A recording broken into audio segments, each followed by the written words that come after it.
Del día, por favor. Sí, señora presidenta, siendo las 2:30 de la tarde, procedo con la lectura del orden del día. Honorable Cámara de Representantes, Comisión Primera Constitucional, Sesiones Ordinarias, Legislatura 2018-2019, Salón de Sesiones de la Comisión Primera, Roberto Camacho, orden del día, jueves 25 de octubre de 2018, 2 p.m. Primero, lectura de la resolución número 011 del 12 de octubre del 2018, 2. Audiencia pública, tema proyecto de acto legislativo número 039 de 2018, Cámara, por el cual se modifica el artículo 20 de la Constitución Política, se establece la inclusión digital como derecho fundamental y se dictan otras disposiciones. Autores, los honorables representantes Juan Carlos Rivera Peña, Felipe Andrés Muñoz Delgado, Germán Alcides Blanco y otros. Ponente, los honorables representantes Juan Carlos Rivera Peña, coordinador, Juan Fernando Reyes Curi, Gabriel Jaime Vallejo, César Augusto Lorduy, Juanita María Gubertus, Jorge Enrique Burgos, Carlos Germán Navas, Luis Alberto Albán y Ángela María Robledo. Proyecto publicado en la Gaceta 565 de 2018. Lugar, Salón de Sesiones de la Comisión Primera, Roberto Camacho. Proposición aprobada en esta célula legislativa y suscrita por la honorable representante Juanita María Gubertus. Tercero, lo que propongan los honorables representantes. Ha sido leído el orden del día, señora presidenta. Primer punto. Gracias, señora secretaria. Primer punto en el orden del día. Sí, señora presidenta, el primer punto es la lectura de la resolución número 011 del 12 de octubre del 2018. Resolución número 011, por la cual se convoca audiencia pública. La mesa directiva de la Comisión Primera de la Honorable Cámara de Representantes, considerando a. que la Ley Quinta del 92 en su artículo 230 establece el procedimiento para convocar audiencias públicas sobre cualquier proyecto de acto legislativo o de ley. B. Que mediante proposición número 15, aprobada el día martes 25 de septiembre del 2018, la honorable representante Juanita María Gubertus Estrada, ponente del proyecto de acto legislativo número 039 de 2018, Cámara, por el cual se modifica el artículo 20 de la Constitución Política, se establece la inclusión digital como derecho fundamental y se dictan otras disposiciones, ha solicitado la realización de audiencia pública sobre el proyecto de acto legislativo en mención. C. Que la mesa directiva de la Comisión considera que es fundamental en el trámite de estas iniciativas conocer la opinión de la ciudadanía en general sobre el proyecto de acto legislativo antes citado. D. Que el artículo 230 de la Ley Quinta del 92 faculta a la mesa directiva para reglamentar lo relacionado con las intervenciones y el procedimiento que asegure la debida atención y oportunidad. E. Que la Corte Constitucional, en reiterada jurisprudencia en relación con las audiencias públicas, ha manifestado las audiencias públicas de participación ciudadana decretadas por los presidentes de las cámaras o sus comisiones permanentes, dado que el propósito de esta no es del que los congresistas deliberen y deciden sobre ningún asunto, sino el de permitir a los particulares interesados expresar sus opiniones y puntos de vista sobre los proyectos de ley o acto legislativo que se estén examinando en la célula legislativa correspondiente. No son así sesiones del Congreso o de sus cámaras, sino audiencias programadas para permitir la intervención de los ciudadanos interesados. Resuelve, artículo primero, convocar audiencia pública para que las personas naturales o jurídicas presenten opiniones o observaciones sobre el proyecto de acto legislativo número 039 de 2018, Cámara, por el cual se modifica el artículo 20 de la Constitución Política, se establece la inclusión digital como derecho fundamental y se dictan otras disposiciones. Artículo segundo. La audiencia pública se realizará en la ciudad de Bogotá el día martes 25 de noviembre del 2018 a las 2 p.m. en el Salón de Sesiones de la Cámara de la Comisión Roberto Camacho Weber de esta célula legislativa. Artículo tercero. Las inscripciones para intervenir en la audiencia pública podrán realizarse telefónica o personalmente en la Secretaría de la Comisión Primera de la Cámara con un día de antelación a la audiencia. Artículo cuarto. La mesa directiva de la Comisión ha designado a la honorable representante Juanita María Gubertus Estrada, ponente del proyecto, la dirección de la audiencia pública, quien de acuerdo a la lista de inscritos fijará el tiempo de intervención de cada participante. Artículo quinto. La Secretaría de la Comisión efectuará las diligencias necesarias ante el área administrativa de la Cámara de Representantes a efectos de que la convocatoria de la audiencia sea de conocimiento general y en especial de la divulgación de esta audiencia en el canal del Congreso. Artículo sexto. Esta resolución rige a partir de la fecha de su exposición, comuníquese y cúmplese, dada en Bogotá a los 12 días del mes de octubre del año 2018. Presidente Samuel Hoyos, vicepresidente Jorge Méndez, secretaria quienes habla Amparo Calderón. Con relación al artículo quinto, señora presidenta, quiere manifestar la Secretaría y dejar constancia que hemos dado traslado a la parte administrativa igual a la parte a la oficina de prensa para que por intermedio del canal del Congreso se establezca la convocatoria de esta audiencia y todos los ciudadanos que estuviesen interesados pudiesen participar de la misma. Asimismo, a solicitud suya y de alguno de los ponentes, se invitaron a esta audiencia las siguientes personas: la doctora Silvia Cristina Costaín Rengifo, ministra de las Tecnologías de la Información y las Comunicaciones TIC; el doctor José Antonio Galán, experto en inclusión digital; al doctor Alejandro Delgado, experto en inclusión digital; al doctor Luis Fernando Lozano, experto en inclusión digital; el doctor Nicolás Silva, experto en inclusión digital; la doctora Amparo Cubillos, experta en inclusión digital; y a la doctora Doris Reinales, experta en inclusión digital. Nos ha llegado una excusa de la señora ministra, es la única que tenemos con relación a los invitados, que si usted bien lo tiene la puedo leer, señora presidenta. Gracias, señora secretaria. Cuéntenos, por favor, quiénes se encuentran registrados para intervenir en esta audiencia.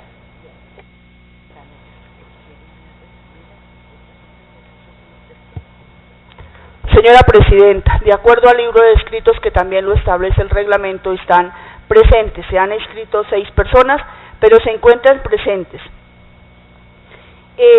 el representante Ciro Antonio Rodríguez, que quiere hacer una intervención; el señor Marco Emilio Sánchez, docente de la Escuela Superior de Guerra; y la señora Luz Mónica Herrera Zapata, de la Universidad del Externado, Facultad de Derecho, posgrado en énfasis en Derecho de las Comunicaciones.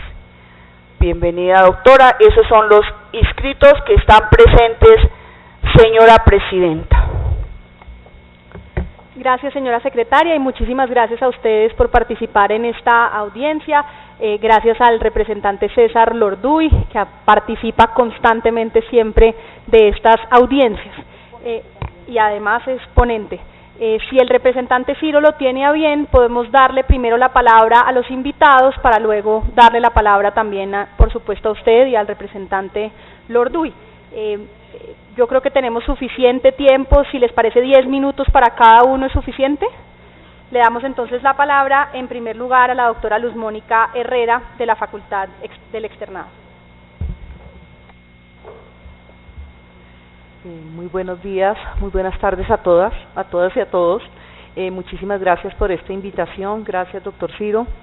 El Departamento de Derecho de Telecomunicaciones de la Universidad Externado de Colombia agradece esta invitación y la oportunidad que se ofrece para que las partes interesadas del sector de telecomunicaciones y el ecosistema digital sean escuchadas en pie de igualdad en esta ocasión para plantear distintos puntos de vista con relación al proyecto de acto legislativo por medio del cual se busca modificar el artículo 20 de la Constitución Política en el sentido de establecer la inclusión digital como un derecho fundamental. En primer lugar, vemos de manera positiva que en el país se estén generando escenarios para las discusiones sobre las oportunidades y desafíos que Internet y las TIC presentan a las sociedades contemporáneas. Frente a este punto, queremos recalcar que el impacto de estas tecnologías no se restringe a sus implicaciones frente a la libertad de expresión y a las distintas aristas del derecho a la información, sino que las nuevas tecnologías marcan cada vez más el disfrute de otros derechos y libertades.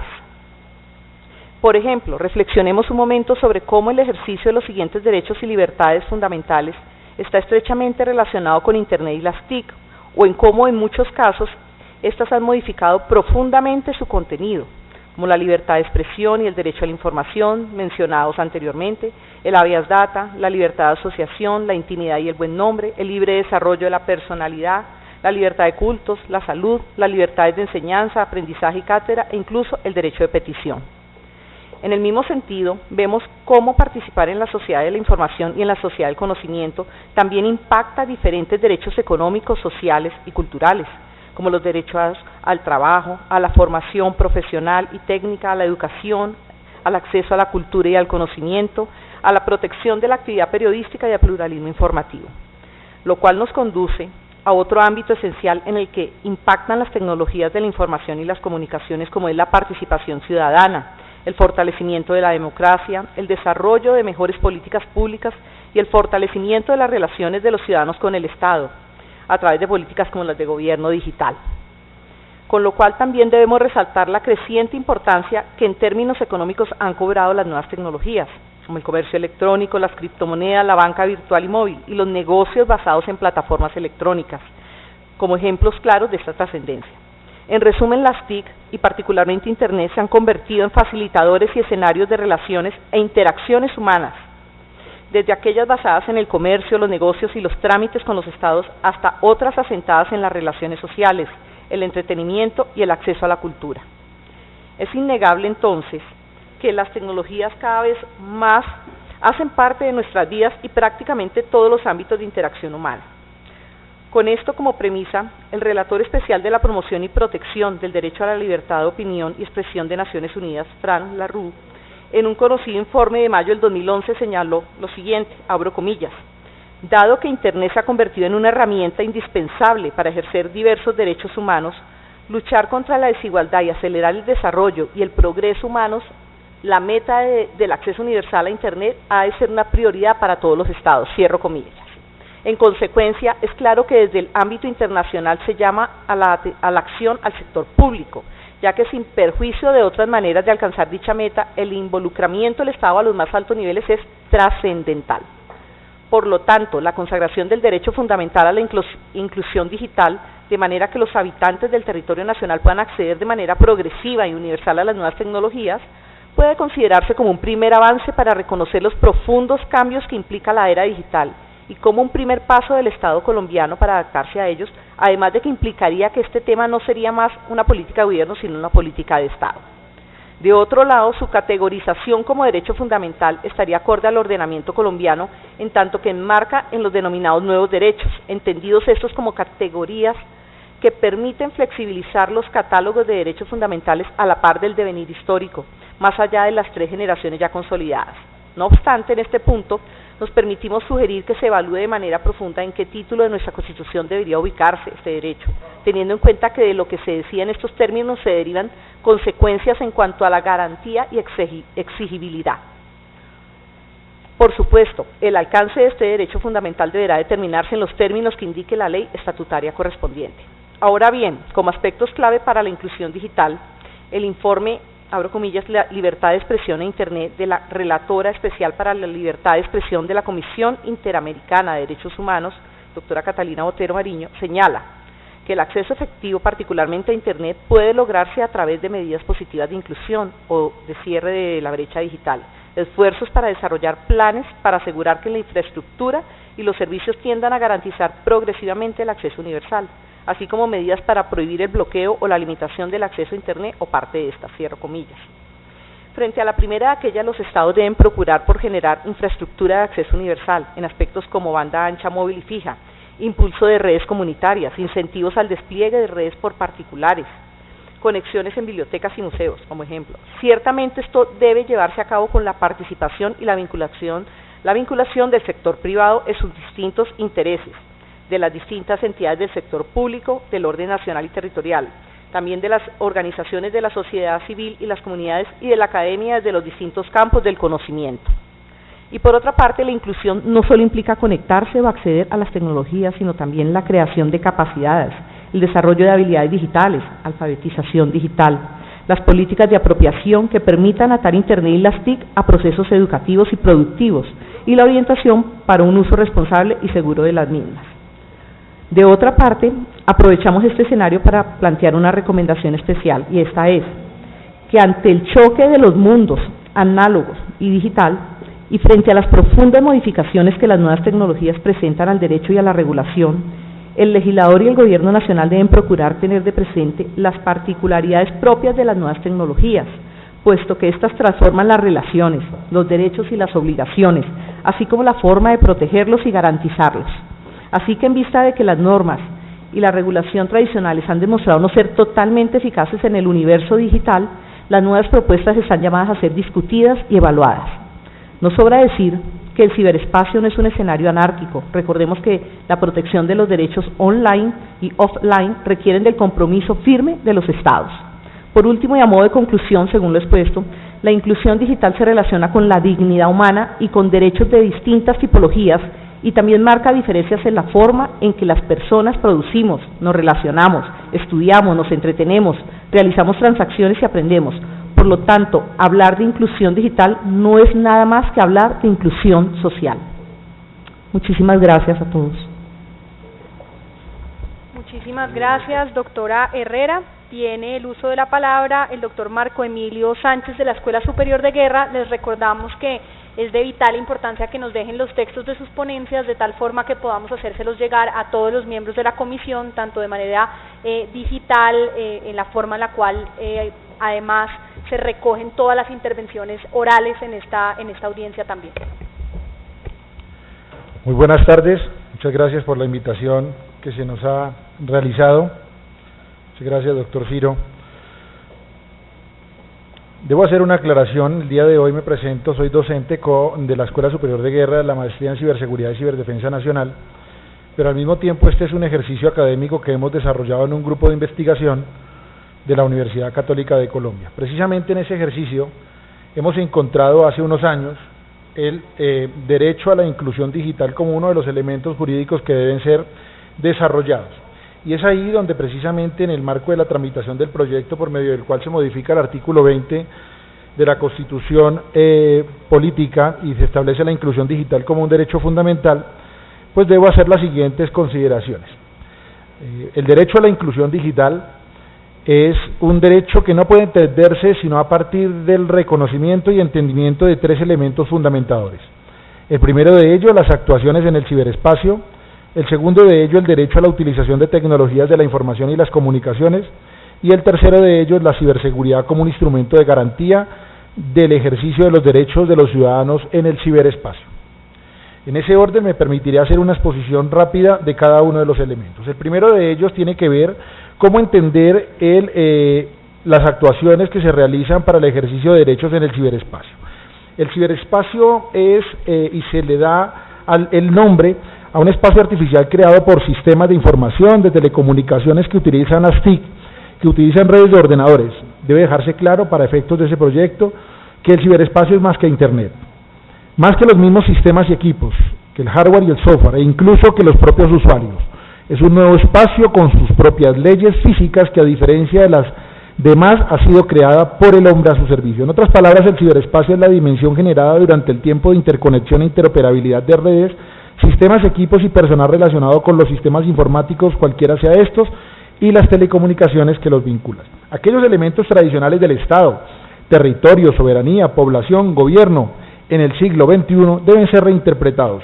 Los Estados ya no son solamente territorio, no son soberanía y población, son actores de un proceso de globalización existente bajo esa condición, bajo nuevas amenazas, bajo nuevos riesgos que deben ser enfrentados, amenazas y riesgos que traspasan las fronteras tradicionales. Estados que no son únicos, sino que se relacionan con otros, personas de estados que actúan a nombre del Estado o de forma independiente, y por ende no representan la voluntad de un Estado.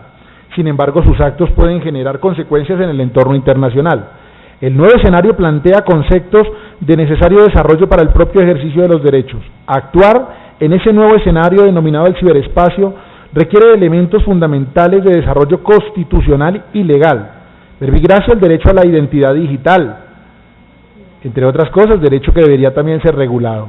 El derecho a la seguridad en el ciberespacio, o el ya regulado derecho en nuestro país a la protección de datos de carácter personal, entre otros. Todos estos que deben ser afrontados y enfrentados desde la innovación y la participación de las múltiples partes interesadas del ecosistema digital.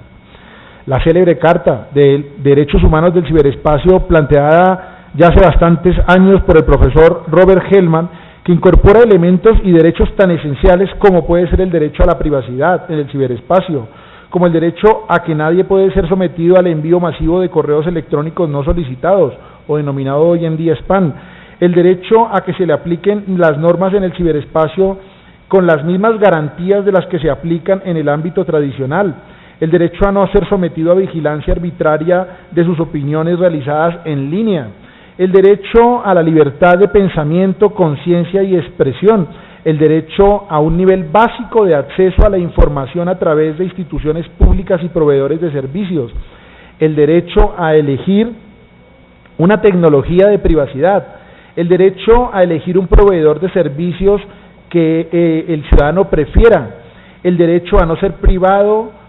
arbitrariamente de acceso a una cuenta electrónica, el derecho a la libertad para elegir con quién quiere asociarse en línea, el derecho a la realización de actividades en línea desde la propiedad privada, el derecho que toda persona tiene a la educación a partir de las nuevas tecnologías, el derecho a distribuir en línea trabajos literarios, artísticos, científicos, el derecho a un orden social en el ciberespacio, son derechos que engranan en el contenido y en el concepto de lo que significan las actuaciones en el ciberespacio. Dejamos una reflexión a efectos de la tramitación del proyecto de ley. Sobre el particular debería señalarse: el derecho a la inclusión digital debe incorporar el reconocimiento de un atributo de la personalidad para los ciudadanos en el ciberespacio. ¿No será ese atributo la identidad nacional digital? Si no tengo identidad digital, ¿a quién le reconozco un derecho a la inclusión digital? El segundo de los elementos es el derecho a la utilización de tecnologías de la información y de las comunicaciones. Antecedentes jurídicos relacionados con el reconocimiento del derecho a la utilización de tecnologías en el derecho comparado existen. Véase, por ejemplo, el gran desarrollo del profesor Cotino Hueso. Para nuestro caso, solamente quiero referirme a la Carta Iberoamericana de Gobierno Electrónico, firmada, entre otros, por el gobierno colombiano en Pucón, Chile. Allí se contiene una afirmación que da esencia a este segundo elemento: el derecho de acceso de los ciudadanos a las administraciones públicas utilizando el ejercicio propio del derecho a utilizar tecnologías de la información y las comunicaciones. Ese es apenas una referencia de cara a las relaciones con las administraciones públicas, pero que se extiende a las relaciones privadas y del cual se desprenden derechos tan importantes como el derecho a la formación permanente en tecnologías, el derecho a la información sobre beneficios o perjuicios y oportunidades, el derecho de acceso a la interlocución electrónica, el derecho de acceso a la calidad de Internet, el derecho a la protección eficaz contra contenidos discriminatorios, vejatorios, violentos o xenófobos, el derecho a una accesibilidad eficiente, el derecho a la publicidad fiel, el derecho a elegir los canales de comunicación, el derecho a unas infraestructuras de comunicación electrónicas que permitan el uso de calidad, el derecho al debido proceso electrónico, el derecho a utilizar tecnologías en las relaciones laborales y en la actividad sindical, entre otros muchos derechos que incorpora el ejercicio propio del derecho a utilizar tecnologías. En ese sentido, cobraría vida el derecho a la inclusión digital, si es uno más dentro del estatuto de derechos que tiene el ciudadano en el marco de la sociedad de la información a partir de sus actuaciones en el ciberespacio. Y por último, y para terminar, el tercer elemento que da vida a ese ejercicio de el derecho a la inclusión digital como fundamental es la ciberseguridad como instrumento de garantía de los derechos en el ciberespacio. Es importante señalar que el concepto de ciberseguridad ha cobrado importancia a partir de la comprensión de los retos que ocasiona la utilización de tecnologías de la información y las comunicaciones en el siglo XXI. En ese orden, la ciberseguridad se convierte en uno de los más grandes retos a enfrentar en la denominada sociedad de la información, incluidos los retos que ocasiona el comercio, las relaciones laborales, la educación, el uso militar y, por supuesto, las investigaciones criminales. En este orden, la cooperación tanto pública como privada, nacional e internacional, y la necesidad de unas normas universales básicas se convierten en el elemento transversal para hacer frente a esos retos. El actuar en el ciberespacio trae retos, entre ellos las garantías de los derechos de los ciudadanos, y con ello la necesidad de garantizar la ciberseguridad de las comunidades, incluida ahora la ciberseguridad de los estados, que lleva por sí mismo una ciberseguridad para los ciudadanos. El asentamiento de los conceptos de comunidades multi-stakeholders circula por todas partes, pues es un elemento que ha llegado con la sociedad de la información y que vincula la participación de las diversas partes interesadas del ecosistema digital, donde participan particulares, Estado, empresas, academia, en procura de la salvaguarda de los derechos, también fundamentales. Reducir la amenaza de la ciberseguridad significa centrarse en prevenir e impedir que el adversario actúe, y es decir, que los carteles del ciberespacio, evitar que los carteles del ciberespacio tomen el control. Esto, a través de la óptica de un fortalecimiento jurídico, complementa la reducción de la amenaza en la ecuación del riesgo. El desafío de la ciberseguridad solamente puede abordarse de manera efectiva al comprender completamente la gama de vectores de amenazas que intentan destruir los derechos constitucionales de los ciudadanos en el ciberespacio. Incluso entonces, esas preocupaciones solamente se pueden resolver eficazmente al buscar las mejores opciones para reducir cada uno de los factores de riesgo. La ciberseguridad, que es el desafío común para todas las partes, se convierte así en un elemento fundamental, integrante del derecho a la inclusión digital. Por eso se plantea un derecho a la inclusión digital que debería ser un derecho a la inclusión digital seguro. Muchas gracias. Muchas gracias, doctor Sánchez. Tiene el uso de la palabra el doctor Alejandro Murillo, de la Federación Colombiana de Municipios. Buenas tardes, un agradecimiento primero a la mesa directiva y finalmente un saludo a los honorables representantes, la doctora Juanita Cuebertus, el doctor César Lordoy y el doctor Ciro Rodríguez. Y pues nuestra intervención está en el sentido de que sin duda Colombia tuvo una transformación estratégica al pensar el papel de las tecnologías en el desarrollo y la visión de Colombia hacia la proyección de qué queremos como país, y donde nos dejamos de preocupar en que una empresa de tecnología funcione para ver cómo la tecnología puede ayudarnos a transformar nuestra realidad, nuestra economía. Cuando se habla de inclusión digital y se hace en exposición de motivos, se dice, abro comillas, no puede haber justicia social sin inclusión social, y no puede entenderse la inclusión social sin la inclusión digital. En esta justicia social, basada también, entre otros, por la inclusión digital, en la que queremos a esos ciudadanos conectados, a esos ciudadanos con acceso a la tecnología, a esos ciudadanos en el que pueda desarrollarse integralmente a partir de esa tecnología, también queremos a esos ciudadanos que hagan esa interlocución con el gobierno local, que estén preocupados por el desarrollo territorial, que hagan ese ejercicio de la gobernanza territorial. Y en ese sentido, entonces, comenzamos a esbozar los principios fundamentales del desarrollo social y económico, pero también partiendo de lo territorial. Esos ciudadanos que están incluidos digitalmente, comprometidos con su desarrollo propio de su territorio, que participan y promueven, que hacen uso de sus derechos, como bien lo expusieron aquí anteriormente, que hacen y promueven un verdadero ejercicio de la gobernanza, es ahí donde, mis queridos honorables representantes, partimos del hecho de ese concepto de ciudadanos inteligentes. Y no pueden haber ciudadanos inteligentes sin esas ciudades inteligentes, sin esos territorios inteligentes, sin esa región inteligente. ¿Y qué se entendía una ciudad inteligente?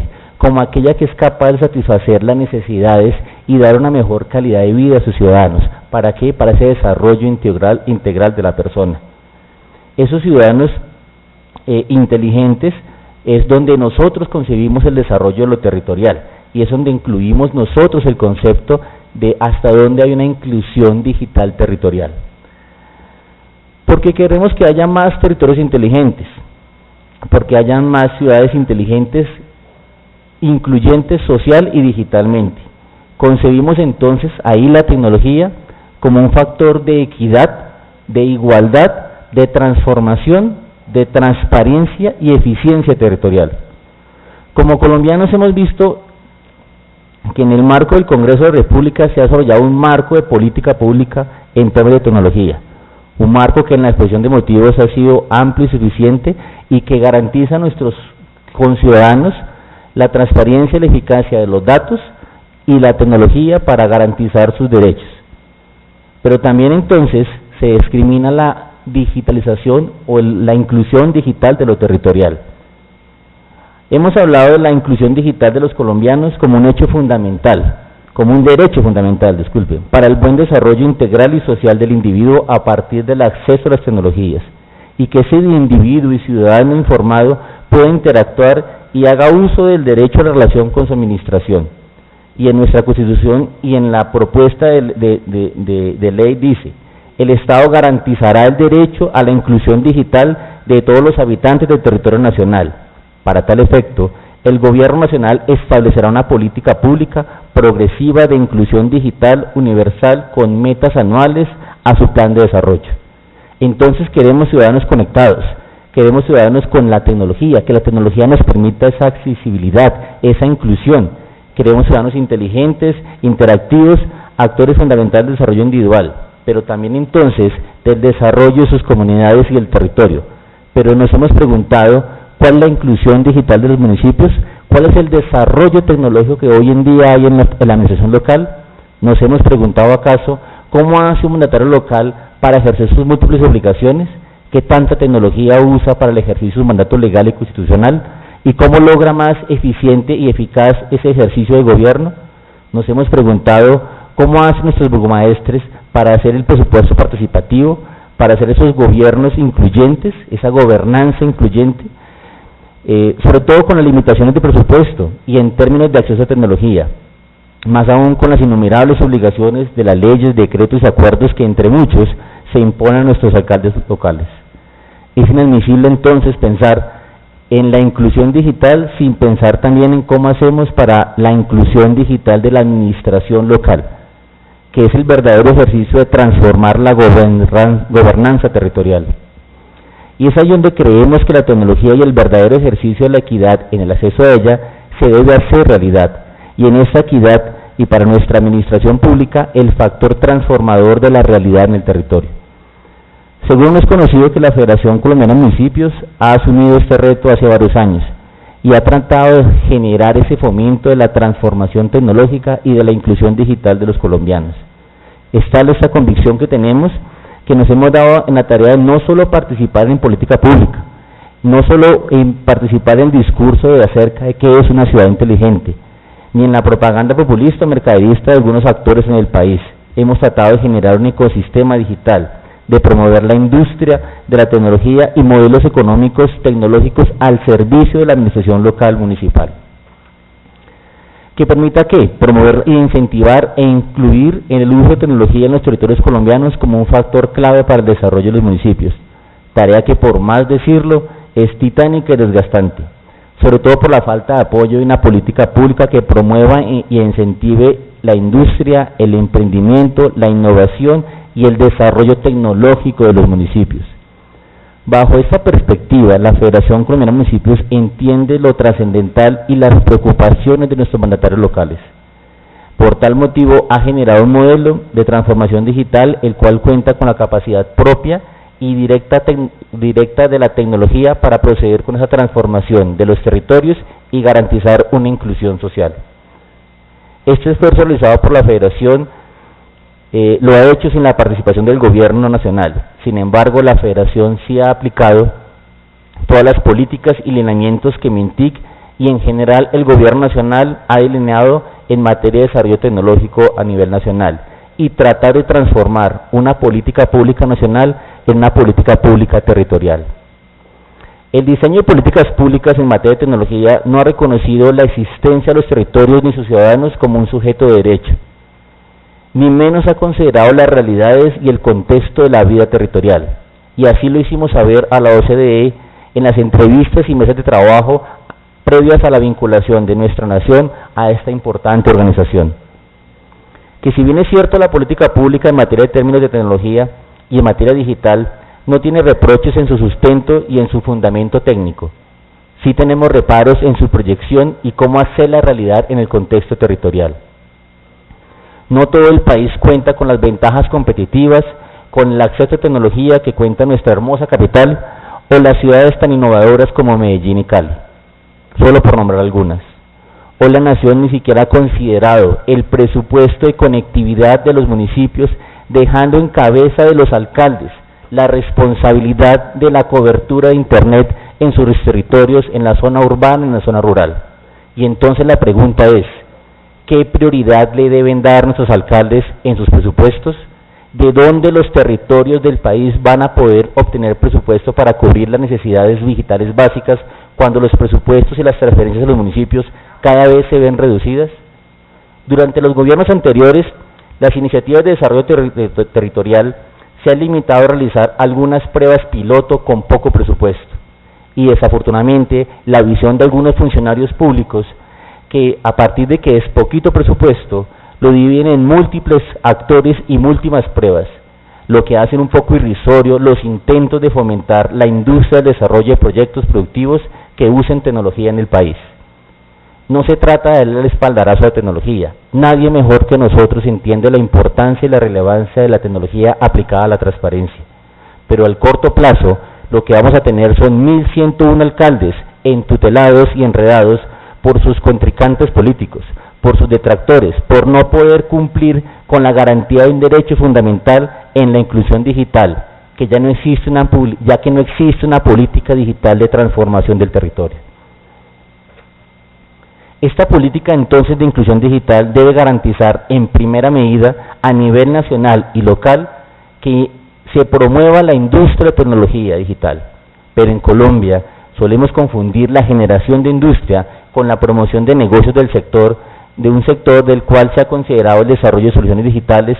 Son empresas cuyo único patrimonio es el conocimiento, la innovación y cuyos contenidos digitales o programas informáticos son su único intangible y por tal no son objetos de crédito ni de fomento, teniendo como respaldo su activo y patrimonio más importante y su único inventario valioso es el software. Tiempo, por favor, para el doctor Murillo para terminar. Ya para terminar, sin el concurso de esta industria, pensar en convertir en la inclusión digital en el derecho fundamental acarreará múltiples problemas, pero en especial la muerte prematura de una industria que puede representar una de las principales fuentes de ingresos para Colombia, para nuestro país, ya que en el afán de cumplir en ese derecho fundamental, en lugar de estimular el desarrollo de una industria, se les abrirán las puertas a soluciones y mercados extranjeros que se dedicarán al mercadeo y a la venta y no al desarrollo tecnológico del país. Muchas gracias. Muchas gracias, doctor Murillo. Tiene la palabra entonces el representante Ciro Rodríguez.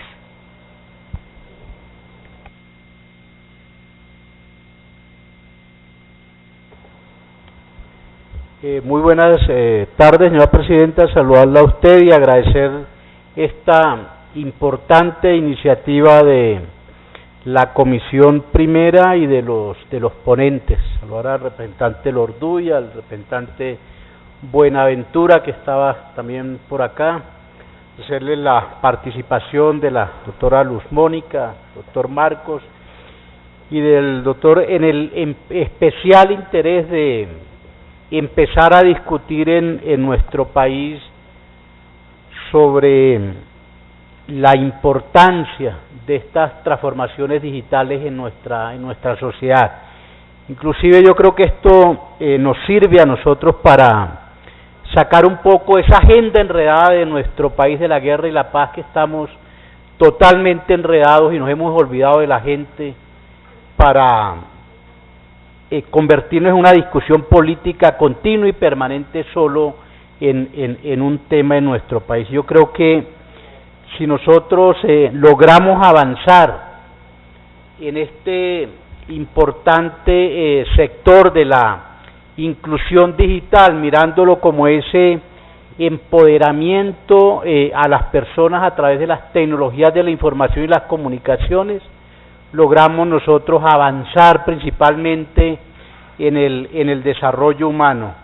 Hoy podría decir que no hay un solo sector donde la inclusión digital no tiene unos grandes efectos y efectos positivos de mejorarlos, de desarrollarlos. Es fundamental para el logro de los 17 Objetivos de Desarrollo de Sostenibilidad.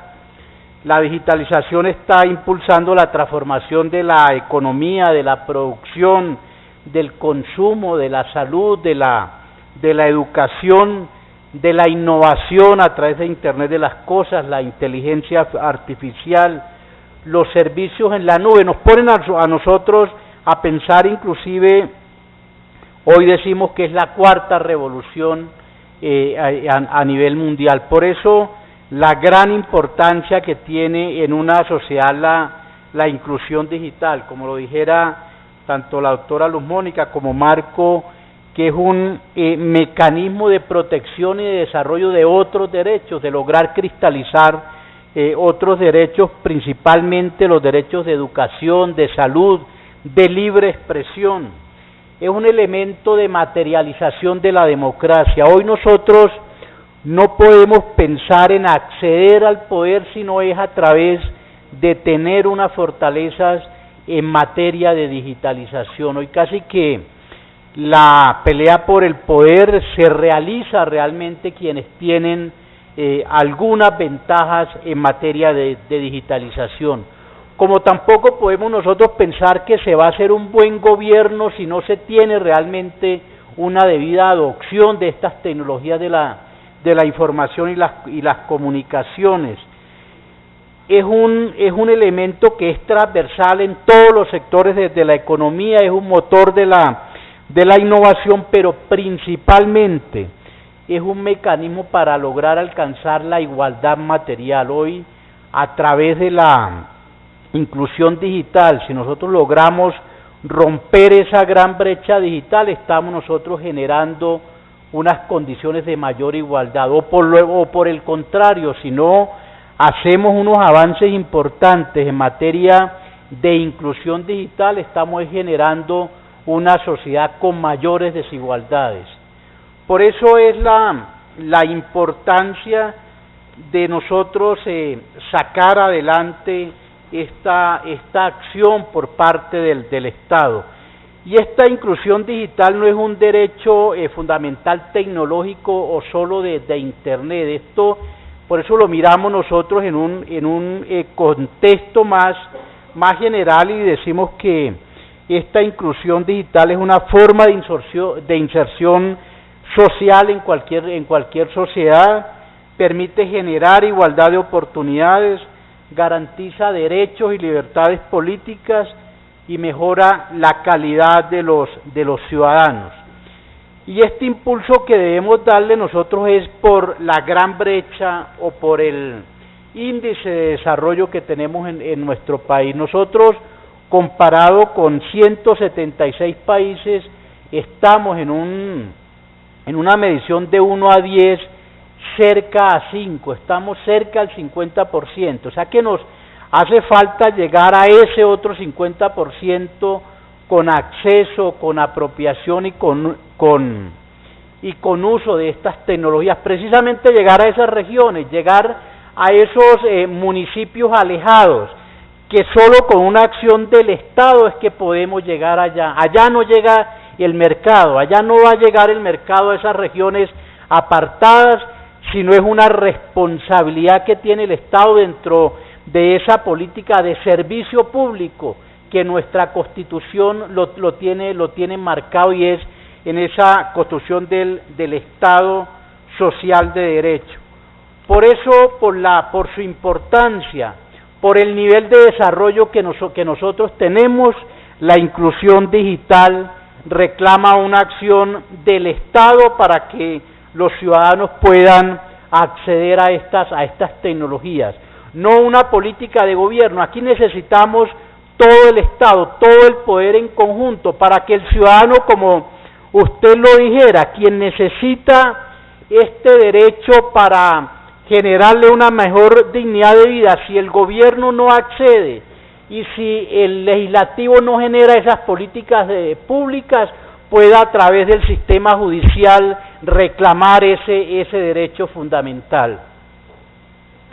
Los derechos fundamentales, lo han dicho en diferentes sentencias la Corte Constitucional, es el pilar fundamental para nuestro Estado social de derecho, y lo ha dicho que cuando el legislativo, quien tiene la obligación de impulsar y concretar estos avances en derecho, no los hace, los realiza precisamente el sistema judicial. Y ha sido una queja nuestra como legislativo cuando la Corte Constitucional empieza a legislar y dice que se nos está metiendo dentro de nuestro campo de acción.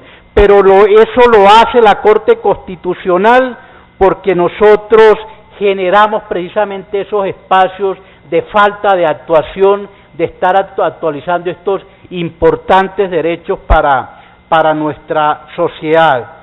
Los derechos fundamentales, como lo dijera Marcos, están en continua evolución. Hay nuevas condiciones que generan nuevas necesidades, que exigen nuevos derechos, a nuevas formas para que la ciudadanía fomente realmente esa nueva generación de cristalizar ese Estado social de derecho. Por eso es que estamos llamando nosotros al Congreso de la República, a la Comisión Primera, que podamos nosotros avanzar en el reconocimiento de este especial derecho.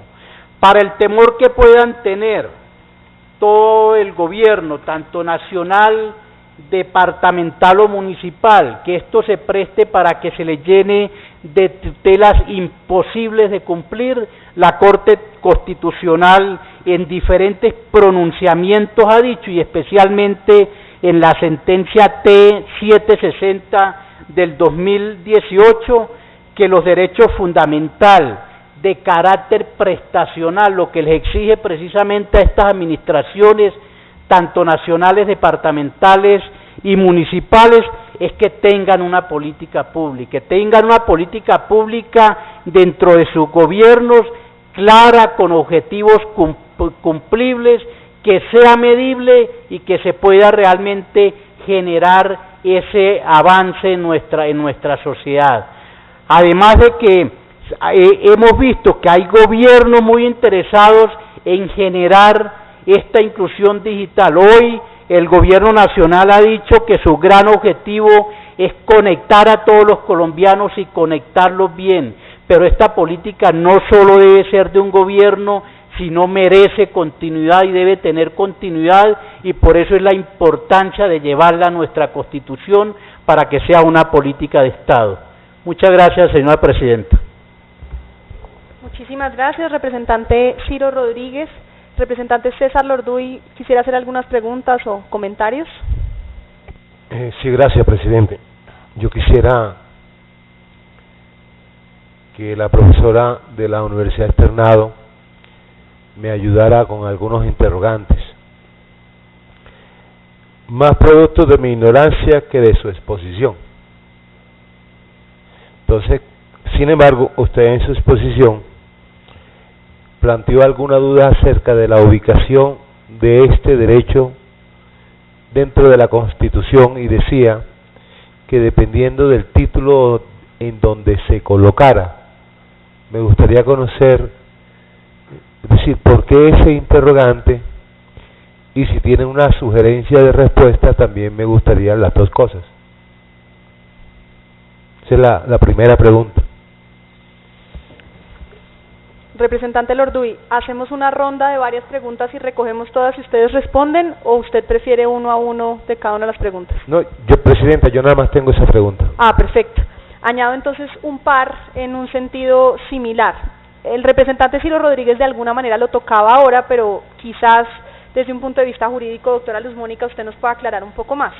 Yo creo que en general difícilmente alguien no compartiría la visión de que tenemos que cerrar la brecha digital.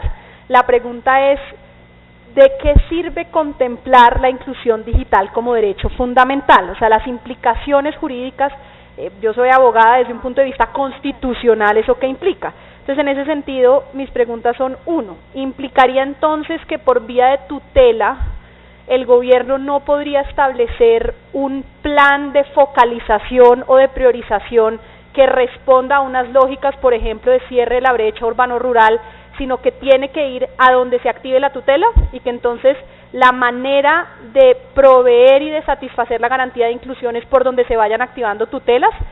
Y segundo, ¿cómo evitar entonces, digamos, un efecto secundario de congestión digital, de congestión judicial, justamente porque sabemos que hay en muchos lugares del país baja conectividad, y entonces, digamos, la posibilidad será, ¿no?, atacar a través de tutela?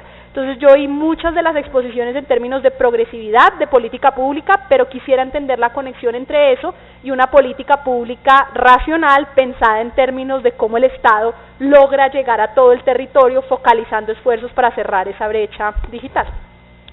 En el orden en el que quieran hacer uso de la palabra. Muchas gracias.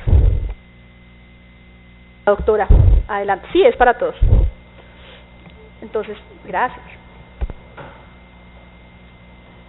Bueno, gracias, doctora. ¿Qué comentario tengo al respecto? y es, digamos que esa implicación de contemplar este derecho de inclusión digital como un derecho fundamental nos lleva a lo siguiente, a la importancia de establecer como tal, y ya lo había dicho yo, el hijo del representante Ciro, como una política de Estado, donde la orientación para el apoyo a la disminución de esa brecha digital tenga una continuidad, o sea, que no dependa obviamente de los gobiernos. Ahora, puntualmente en el tema de del digamos cierto peligro o angustia que todos tenemos pensando que se van a generar tutelas a lo largo de todo el país, pues no lo vemos factible en ese sentido. ¿Por qué? Porque este es un derecho que no es ejecutable por sí solo, digamos como el derecho a la información o el derecho a expresar, digamos, a recibir o a dar información, sino este es un derecho instrumental que requiere, que tiene por medio obligaciones, una prestación, una instrumentalización. Entonces simplemente este derecho estaría atado a la ley que efectivamente aterrice como tal su materialización. Entonces, digamos, no lo veo como la posibilidad de que se den tutelas a lo largo del país, por lo tanto no lo veo en el sentido de que sea una congestión judicial. Estaríamos muy atados a la ley para que ella contemple el cómo, el cuándo, el dónde y a quiénes se involucran.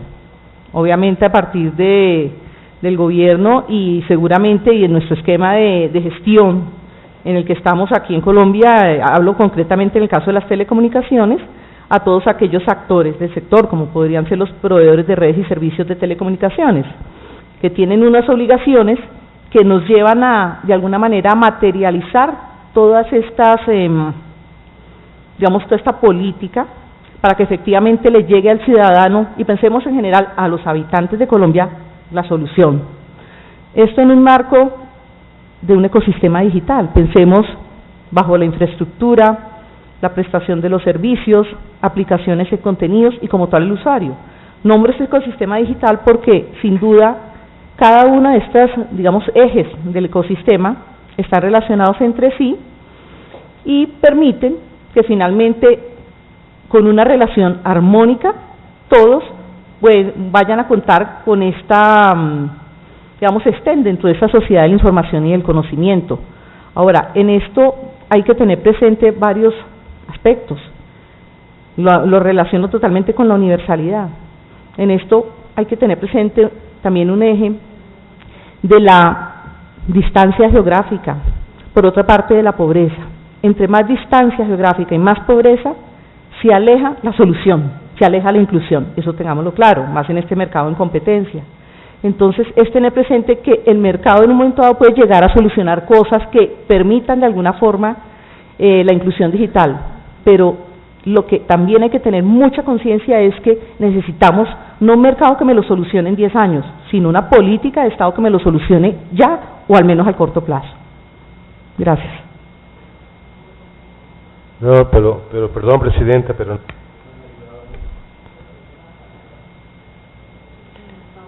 Doctora, mire, Sí. Yo.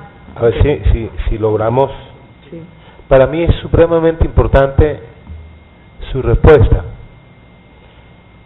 Quisiera formularle nuevamente mi pregunta, porque usted misma respondió al interrogante cuando dijo que dependiendo en el título en el que colocara, que entre otras cosas no sería el título sino capítulo, Sí. dentro de la Constitución, así se iban a derivar consecuencias de dicha inclusión. Y yo quiero decirles que yo estoy de acuerdo. O sea, yo estoy de acuerdo en la preocupación. Pero dependiendo de la respuesta, aquí puede cambiar muchas cosas. Porque pasamos de ser un derecho personalísimo, podemos pasar a ser un derecho colectivo o de tercera generación, o podemos pasar a ser un derecho que no es inherente a la condición de ser humano. Es decir, se pueden cambiar muchas cosas. Por eso es muy importante que usted o por lo menos si no tiene la respuesta, dígame por qué le preocupa eso. Gracias, profesora. Doctora Luz Mónica. Gracias. A ver, me preocupa porque, primero, el alcance que tiene no solo está dado por el derecho a la información, a recibir información, a fundar medios masivos, no está solo con eso. Entonces, de alguna manera lo veo un poco restrictivo y además lo ato a la accesibilidad. Si lo dejo allí, pues pasaría lo que estamos diciendo, oiga, nos van a llegar tutelas por todas partes. Entonces yo creo que es más tenerlo como un derecho de otra categoría, derecho colectivo, donde atado a la reserva de ley, pues se puede dar una accesibilidad, pero muy muy orientado a lo que el legislador contemple para aterrizarlo. Ok, doctora, ahora sí tengo otra pregunta. Perdóname, por eso me quedé. Y esta es para el doctor Sánchez. Doctor Sánchez, usted escuchó la respuesta de la profesora, ¿verdad? Ok.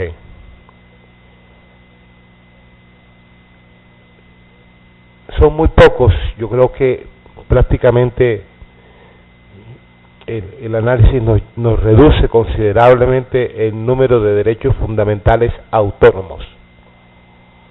Y tú hiciste una explicación de una serie de derechos que garantizan la existencia de inclusión digital, pero también garantizan su efectividad. Ya sea por vía de conexidad o por lo que sea, de todos modos, no está solo. Pero insististe en que fuera fundamental, con la respuesta de la profesora de pasarlo a colectivo. ¿Qué inquietud te genera eso? Doctor Marco Emilio Sánchez tiene el uso de la palabra. Y ya le doy la palabra también a la doctora Luz Mónica. Sí, muchas gracias, sí señora.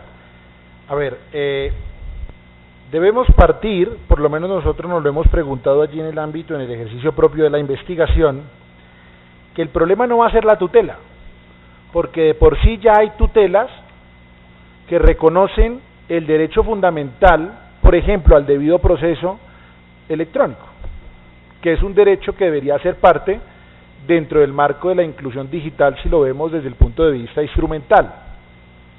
Entonces yo creo que sí, efectivamente, necesitamos que aparezca allí en esa primera parte, necesitamos que sea un derecho fundamental porque es la base razonable para pedir una demanda, es la posibilidad real de disfrutar algo, y es la forma general en que una garantía social frente a una amenaza común de otros poderes o de otros parecidos puede poner en riesgo el derecho. ¿Y eso por qué lo decimos? Mire lo siguiente, para entenderlo. Si el comercio es electrónico y no tengo inclusión digital, ¿cómo ejerzo el comercio? Si el gobierno es electrónico y no tengo inclusión digital, ¿cómo ejerzo el derecho de acceso a la administración pública? Por ejemplo, el derecho de petición por medios electrónicos. Si la justicia es electrónica y no tengo inclusión digital, ¿cómo ejerzo la justicia o el derecho a acceso a la justicia por medios electrónicos? Si tengo derecho a salud por medios electrónicos, pero no tengo inclusión digital electrónica o inclusión digital mejor, ¿cómo ejerzo o cómo puedo tener ese derecho a la salud? En términos generales, si hablamos de relaciones laborales electrónicas, de todo un engranaje que implica la utilización de tecnologías, pero no partimos del reconocimiento del derecho para el ciudadano, pues no tiene ningún sentido. Por eso nuestra presentación del día de hoy presentaba 3 elementos fundamentadores. Primero, oiga, si usted le va a dar un derecho a la inclusión digital, debe saber que eso no es porque esté de moda, es porque el ciudadano está ejerciendo una actividad en el siglo XXI que se denomina la sociedad de la información, sociedad que se vale de los datos para ser parte de la cadena de producción.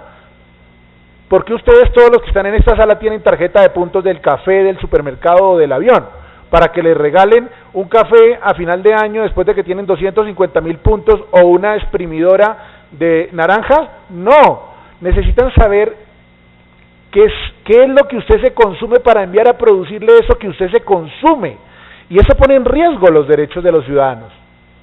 Eso pone en riesgo los derechos de los ciudadanos. Anoche capturaron a un señor de 74 años por pornografía, porque se la pasa descargando videos que le mandan sus amigos, y usted coloca a ese señor enfrente de un computador y no tiene ni la más mínima idea siquiera de encenderlo. Lo único que sabe hacer es colocar el teléfono que le dieron sus hijos y descargar un video que le manda un amigo que contiene pornografía y que como se la pasa descargándola, pues lo captura. Entonces, ojo, no hay en riesgo derechos de los ciudadanos allí. Entonces, si toda la administración pública está siendo digitalizada, si el ámbito de las relaciones comerciales está siendo digitalizada, si el ámbito de las relaciones civiles está siendo digitalizada, ¿acaso no debemos pensar que debemos llevar al concepto del ejercicio de derechos fundamentales en el ciberespacio? Uno de ellos, la inclusión digital. Por eso es tan importante esa pregunta que usted hace, señor representante, porque efectivamente debe tener una consecuencia, no puede ser por sí solamente, debe existir una verdadera política que permita que llevar ese ejercicio propio de los derechos de los ciudadanos al ciberespacio. Y no es porque estén en el municipio de Colombia, en el departamento del Huila, no es porque estén en el municipio, en la ciudad de Quibdó, no es porque estén en La Guajira, es que cuando hablamos del ciberespacio, los ciudadanos ya están actuando allí. Desde que un ciudadano tiene un teléfono y se conecta a una red social, está actuando allí. Debemos ser pasivos por parte del legislativo, o mejor en términos generales por parte del Estado, y esperar a que sus derechos se violenten. No, por eso precisamente la Constitución debe ser dinámica y debe permitir modificaciones en virtud del tiempo en el que se debe aplicar. Y nosotros estamos en el siglo XXI, que es de la sociedad de la información entendida desde un punto de vista filosófico como la actuación de los ciudadanos en el ciberespacio. Por eso en la presentación decíamos, ¿qué fronteras terrestres? ¿Qué territorios? ¿Qué soberanía? ¿Qué gobierno? Y debemos anticiparnos a ello. Muchas gracias y perdonen. Gracias, doctor Marco Emilio. Había pedido el uso de la palabra la doctora Luz Mónica y el representante Ciro Rodríguez. Gracias, doctora. Que quería aclarar que lo concibo como un derecho económico y quería dar un ejemplo. En el caso de que se dice que traigo a colación el tema de la vivienda digna, listo. Tenemos que proporcionar la vivienda digna, pero pues no puede cada persona ir a pedir una casa para decir y para materializar su derecho. Entonces es ahí donde de alguna manera va a ser muy importante esa progresividad y exigibilidad, y eso seguramente lo va a consagrar la ley estatutaria. Muchas gracias. Representante Ciro Rodríguez, tiene el uso de la palabra. Muchas gracias, señora presidenta.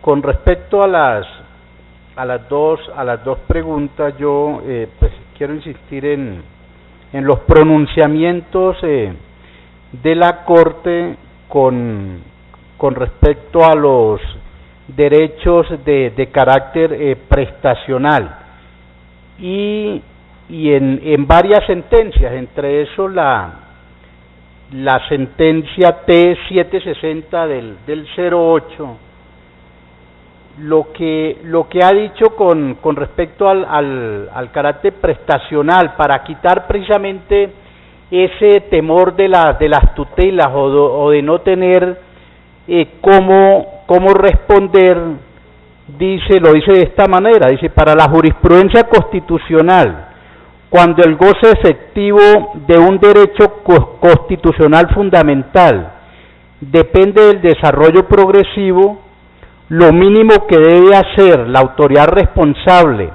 para proteger la prestación de carácter programático derivada de la dimensión positiva de un derecho fundamental en un Estado social de derecho y en una democracia participativa es precisamente contar con un programa o con un plan encaminado a asegurar el goce efectivo de los derechos. Por eso no es a quien coloque la tutela, o sea, no es para que estén los municipios respondiendo positivamente a quienes estén exigiendo este derecho, sino lo que ha dicho la Corte Constitucional es que debe tener una política, debe tener un plan que sea medible, y por eso es la importancia de tenerlo ahí dentro de la Constitución como un derecho fundamental, porque le vamos a exigir a las administraciones públicas, nosotros con la gran conciencia que tenemos de la importancia de la inclusión digital, que lo tengan dentro de sus programas de gobierno y tengan unas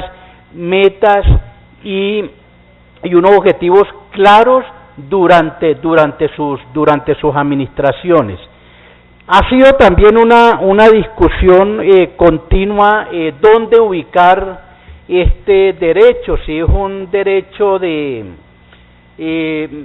carácter económico, si es un derecho fundamental, si lo que se trata es de generar dentro de, o mejor dicho, o de incluirlo dentro de nuestra Constitución como una tendencia, y lo que yo creo y donde hemos visto que a través del derecho comparado y los países que han generado estos avances de considerar la inclusión digital como un derecho fundamental, si bien avanzan ellos a que son unos nuevos derechos, unos derechos de cuarta generación, hemos visto que siempre lo han marcado como un derecho fundamental y es como una extensión de ese derecho de libre expresión, de información, es como un avance más dentro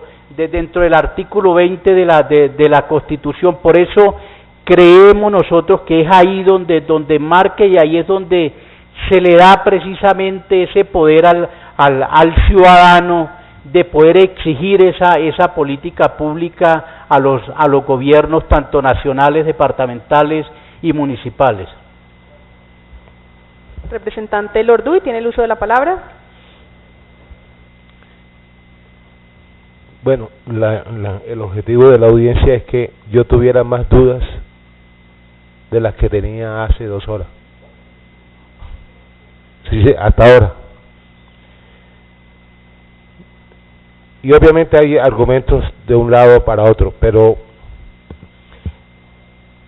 el hecho de que haya derechos que no estén mencionados en el texto constitucional no significa que los derechos no existan. Y eso no lo digo yo, lo dice la Corte. Por ejemplo, hay un derecho muy lindo que a mí me gusta, que se llama el derecho a la oscuridad.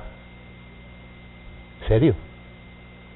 Y ese es un derecho que no está en ninguna parte de la Constitución, sin embargo la Corte Constitucional lo reconoce.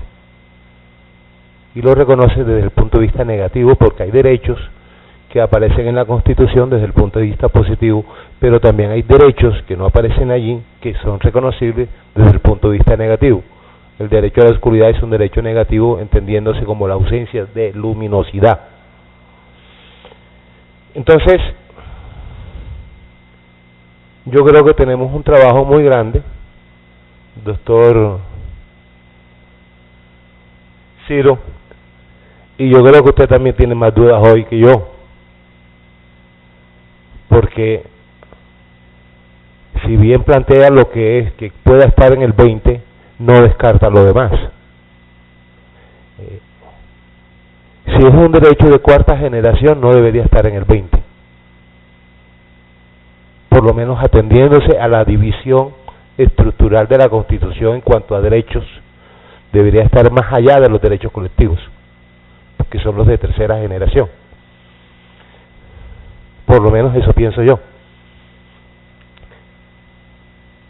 De todos modos, yo quiero expresarles que todas las tardes normalmente digo esto, porque se me acerca la hora que yo tengo que irme para el aeropuerto. Yo soy de Barranquilla y nuevamente ratifico que yo todos los jueves le prometo a mi esposa que la voy a ver. Muchas gracias.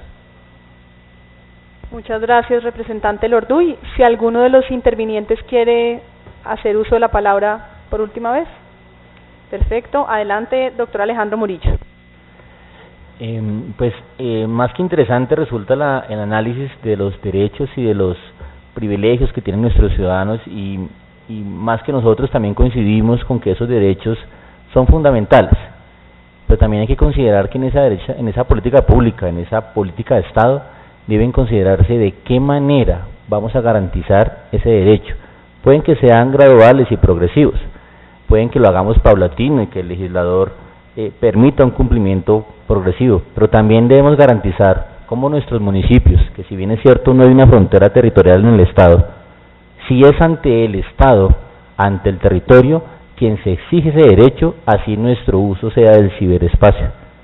Y es ahí donde nosotros debemos garantizar, como política de Estado, cómo garantizarle los recursos a los municipios, o garantizar promover la industria, que sea dinámica y que tengamos accesibilidad. Estamos pensando en comercio electrónico, en ciberespacio, en cibercriminalidad o ciberdefensa, pero ¿cómo llegamos a esa ciberutilidad o esa ciberactividad si no está garantizada la conectividad de los municipios?